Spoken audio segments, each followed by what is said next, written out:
Look at this. Di ba parang very manika, ang amo ng mukha. I think dahil talaga dito yan sa lashes na to. And I totally understand why a lot of people love these lashes.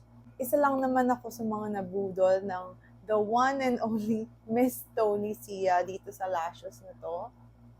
As someone na may pagka-chinita or small yung mga mata, super hirap na hirap talaga ako na mamili ng lashes. Kasi parang pag nakita ko ang ganda-ganda niya sa ibang tao, pero when I try it on, sa akin parang hanggang dito, parang ganun talaga.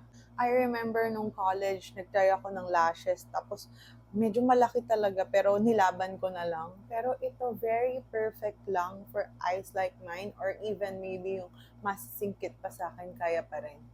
So these are the glue-free cluster lashes from Eliza and the style Lambkin.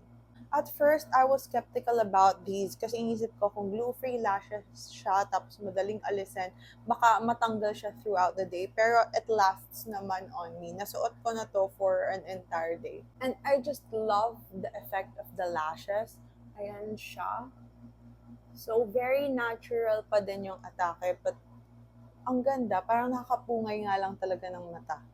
I think that this style, yung lambkin, it's very versatile in a sense na you can wear it for events na bongga ka pa din, but it's still like suitable enough for everyday use. Another thing that I love about these nga is that since glue-free siya, very beginner-friendly, ang dali lang niyang ilagay. Tapos ang dali lang din niyang alisin. And this is also reusable. For 6 pairs in one box, very sulit na to.